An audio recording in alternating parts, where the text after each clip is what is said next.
ना ईरान ने सरेंडर किया, ना न्यूक्लियर प्रोग्राम रुका, ना होर्मुज पर बात बन पाई।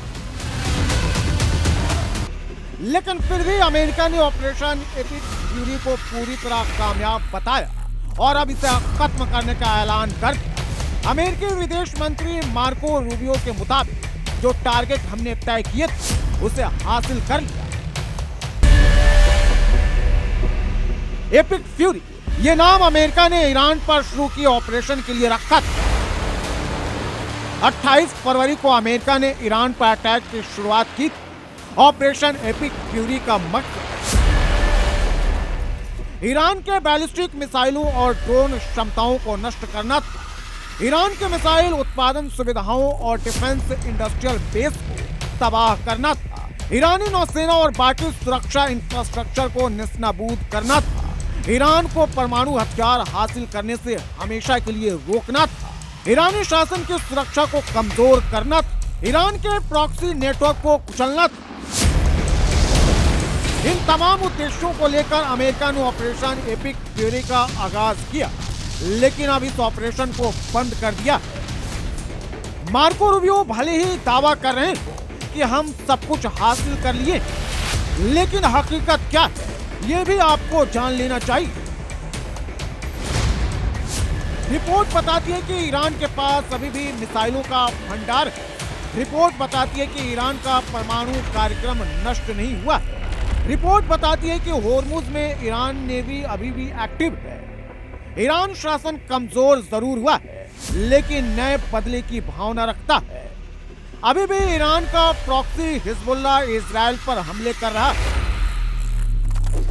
यानी अमेरिका को अभी बहुत कुछ हासिल करना बाकी था, लेकिन उससे पहले ही एपिक फ्यूरी को बंद करने की घोषणा कर दी गई।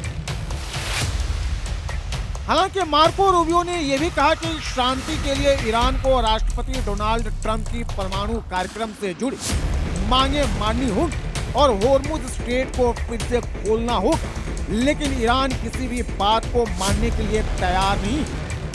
जो प्रस्ताव ईरान ने पाकिस्तान के जरिए अमेरिका को भेजा था उसमें परमाणु प्रोग्राम और होर्मुज दोनों का जिक्र है।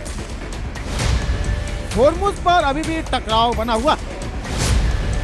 ईरान अपनी शर्तों पर शांति समझौता चाहता है। ईरान ट्रंप की धमकियों से भी नहीं डरता है। सीज फायर के बावजूद ईरान ने यूएई पर हमला किया और अमेरिका को संदेश भेजा कि वो युद्ध के राउंड 2 के लिए तैयार है। यानी मिडिल ईस्ट में तनाव बरकरार है। बातचीत से समाधान का रास्ता दिखाई नहीं दे रहा है। ऐसे में एपिक फ्यूरी ऑपरेशन बंद करने पर सवाल उठ रहे हैं। क्या ट्रंप अब ईरान से आगे युद्ध नहीं लड़ना चाहते? क्या यह ऑपरेशन ट्रंप के लिए फेल साबित हुआ?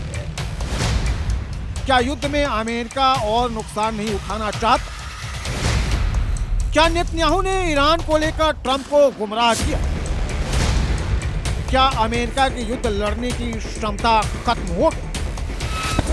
ईरान के महत्वपूर्ण ठिकानों पर अमेरिका ने हमले जरूर किए, लेकिन एक सच्चाई ये भी कि इस युद्ध में ट्रंप की किरकिरी हुई। खुद अमेरिकियों ने ट्रंप पर सवाल उठाए।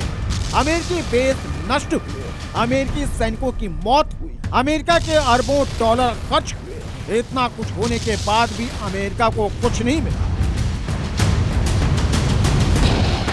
ईरान को झुकाने के लिए अमेरिका ने सारे हथकंडे अपनाए, लेकिन वो ईरान को झुका नहीं पाए।